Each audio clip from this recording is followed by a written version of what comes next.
Hello, everyone. Thanks for joining this quick talk on not a very cheerful topic. My name is Anna Mazgal. I am Senior EU Policy Advisor for Wikimedia. I am based in Brussels, and I take care of representing our positions and following the procedures on acts of law that are relevant to our movement and that may possibly shape how we work and what we do in Europe. Today, I want to talk about regulation on addressing the dissemination of terrorist content online. It is an act of law that has been adopted in April this year. It actually applies from June this year, which means that the law is actionable in a sense that governments and also platforms can prepare to implement it, and it will be enforced in June 2022.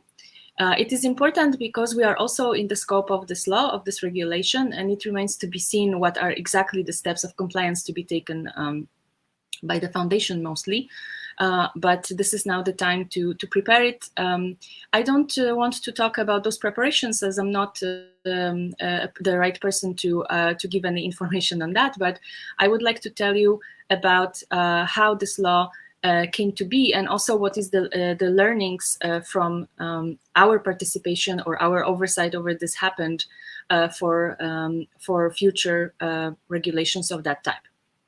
So the short story of this is that an ill-fated law with dubious evidence base targeting an important modern problem with poorly chosen measures went through an exhausting legislative process to be adopted without proper democratic scrutiny due to a procedural peculiarity. I'm going to unpack all this, but this is basically the shortest I could come up with in terms of describing how it started and how it's going.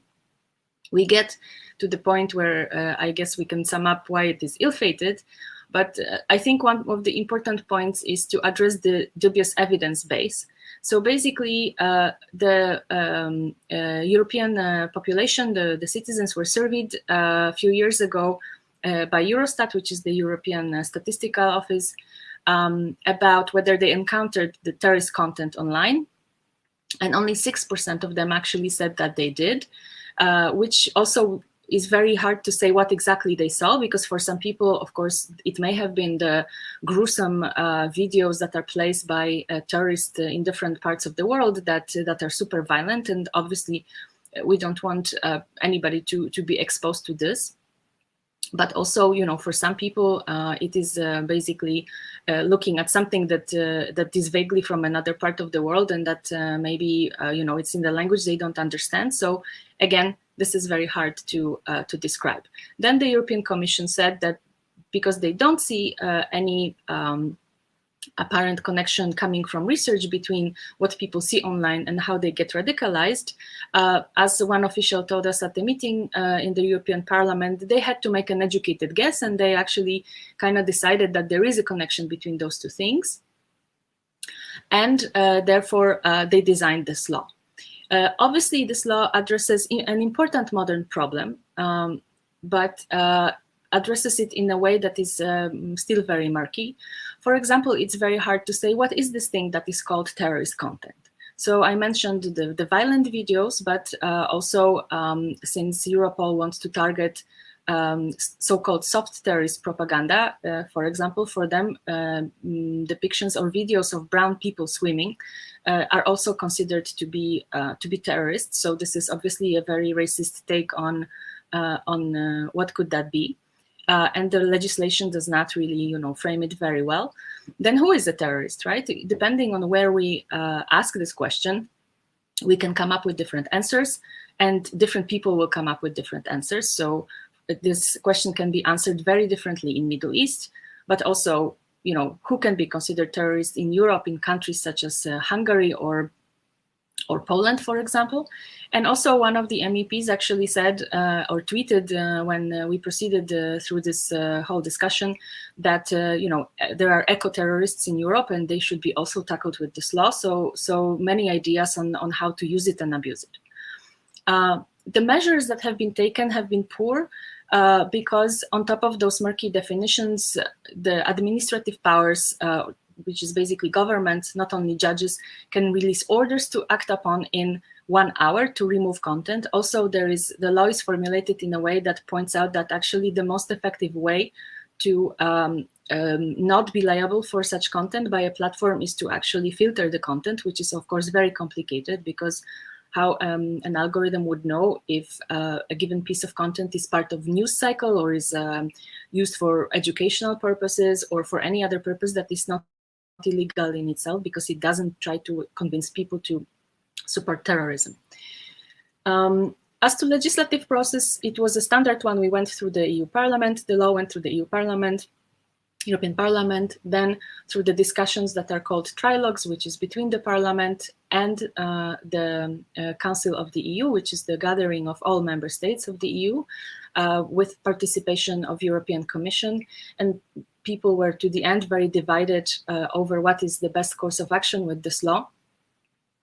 And finally, it happened, the finale happened without proper democratic scrutiny, because there was actually no vote over the final law due to a procedural problem. So what do we learn from this? Very quickly. First of all, it's very difficult to engage with so-called radioactive topics, as I sometimes name them, because of course people hear terrorism and everybody says, well, of course we don't want to support that. In the end, when things are not properly defined, then we actually are talking about political speech very often.